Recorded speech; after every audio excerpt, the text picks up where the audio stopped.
ಸೌಜನ್ಯಕ್ಕಾದ್ರೂ ನೀರಾವರಿ ಹೋರಾಟಗಾರರು ಬದುಕಿದ್ದಾರೆ ಅಂತ ಹೇಳಿ ಒಂದು ಸಭೆ ಮಾಡ್ಲಿಕ್ಕೂ ಸಹಿತ ಅವರಿಗೆ ಯೋಗ್ಯತೆ ಇಲ್ಲ. ಅವತ್ತು ಯಾವ ಉತ್ಸಾಹದಲ್ಲಿ ಮಾತಾಡಿದ್ರು ನನಗೆ ಗೊತ್ತಿಲ್ಲ. ಅವ್ರು ಹೇಳಿದ್ದೇನೆ, ಅವತ್ತು ಎತ್ತಿನ ಹೊಳೆ ನೀರು ಬರೋದಿಲ್ಲ.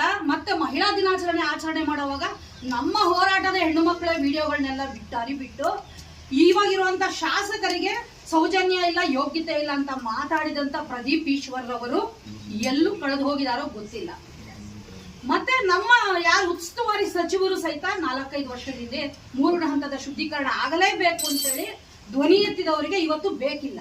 ಅವ್ರು ಇವತ್ತು ಏನ್ ಹೇಳ್ತಾ ಇದಾರೆ, 2 ಹಂತದ ಶುದ್ಧೀಕರಣ ಸಾಕು, ಹೋರಾಟಗಾರರಿಗೆ ಕೆಲಸ. ಅವತ್ತು ಇದ್ದ ಡಾಕ್ಟರ್ ಸುಧಾಕರ್ ಅವರಿಗೆ ನೀರಾವರಿ ಹೋರಾಟಗಾರರ ಬಗ್ಗೆ ಕಾಳಜಿ ಇರ್ಲಿಲ್ಲ, ಅವ್ರಿಗೆ ನೀರಾವರಿ ಸಬ್ಜೆಕ್ಟೇ ಬೇಕಿರ್ಲಿಲ್ಲ. ಇವತ್ತು ಅವರಿಗೆ ಆಗಲ್ಲ. ಇವತ್ತು ಅವ್ರು ಅಲ್ಲಿ ಆ ಜಾಗದಲ್ಲಿ ಕೂತ್ಕೊಂಡು ಕೆಲಸ ಮಾಡಕ್ ಆಗಲ್ಲ. ಇವತ್ತು ಅವ್ರು ಬೇರೆ ಇಲ್ಲ, ಇನ್ನೂ ಉನ್ನತ ಸ್ಥಾನದಲ್ಲಿದ್ದಾರೆ. ಅವ್ರು ಇವತ್ತು ಹೇಳ್ತಾರೆ 3 ಹಂತದ ಶುದ್ಧೀಕರಣ ಆಗಬೇಕು ಅಂತ. ಅವರ ಆತ್ಮಸಾಕ್ಷಿಗಳನ್ನ ಅವ್ರು ಕೇಳ್ಕೋಬೇಕಾಗುತ್ತೆ. ಇವತ್ತು ಅನ್ನಾಥನ ಬಾಯಲ್ಲಿ ನಾವೇನ್ ಮಾತಾಡ್ತಾ ಇದೀವಿ ಅನ್ನೋದನ್ನ ಎಲ್ಲ ಶಾಸಕರುಗಳು, ಉಸ್ತುವಾರಿ ಸಚಿವರು, ಸಂಸದರು ತಿಳ್ಕೋಬೇಕು. ರೈತರನ್ನ, ನಮ್ಮಂತ ಸಾರ್ವಜನಿಕರನ್ನ ಅವರು ದೊಂಬರಾಟ ಆಡಿಸ್ದಂಗೆ ಆಡಿಸ್ಕೊಂಡಿರ್ತೀವಿ. ನಾವು ಗೆಲ್ಲಿಕ್ಕೆ ನಾವು ಪಗಡೆ ಆಡ್ತಾ ಇದೀವಿ ಅಂತ ಅನ್ಕೊಂಡ್ರೆ ಶಕುನಿ ಮಾವ ಒಬ್ರು ಉಟ್ಕೋತಾರೆ, ಎಲ್ಲಾನು ಧ್ವಂಸ ಮಾಡಾಕ್ತಾರೆ. ಅದಂತೂ ಸತ್ಯ. ಏನು ಸಾರ್ವಜನಿಕರು ಇವತ್ತು ಬಹಳ ನೋವು ತಿಂತಾ ಇದೀವಿ. ಇವತ್ತು 6 ವರ್ಷ 7 ವರ್ಷ ಮಗುಗೆ ಇವತ್ತಿನ ದಿನ ಡಯಾಲಿಸಿಸ್ ನಡೀತಾ ಇದೆ. ಮದುವೆ ಆಗಿ 5-6 ವರ್ಷ ಆದ್ರೂ ಮಕ್ಕಳಾಗ್ತಿಲ್ಲ. ಎಲ್ಲದಕ್ಕೂ ಸಹಿತ ಕಿಡ್ನಿ ಫೇಲ್ಯೂರ್ ಆಗೋದ್ರಿಂದ ಹಿಡಿದು ಹಾರ್ಟ್ ಅಟ್ಯಾಕ್, ಆರೋಗ್ಯ ಇಲ್ಲದೆ ಇರುವಂತದ್ದು, 30 ವರ್ಷದ ಹುಡುಗರಿಗೆ ಓಡಾಡಕ್ಕಾಗಲ್ಲ, ಕಾಲು ನೋವುಗಳು, ಎಲ್ಲಕ್ಕೂ ಮೂಲ ನೀರು. ನಿಮಗೆ ಯೋಗ್ಯತೆ ಇದ್ರೆ ಆರೋಗ್ಯಕರವಾದ ನೀರನ್ನ ನಮಗೆ ಕೊಡಿ.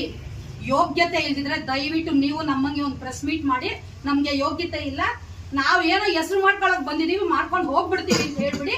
ತರ್ಪಣ ಬಿಟ್ಬಿಟ್ಟು ಮುಂದಿನ ದಿನಗಳಲ್ಲಿ ಎಂತ ಹೋರಾಟ ಮಾಡ್ಬೇಕು, ನಿಮಗೆ ಯಾವ ರೀತಿ ಬುದ್ಧಿ ಕಲಿಸ್ಬೇಕು ಅಂತ ಹೇಳಿ ನಮ್ಮ ಕೈಯೆಲ್ಲ ಆಗತ್ತೆ, ನಾವು ಮಾಡ್ತೀವಿ.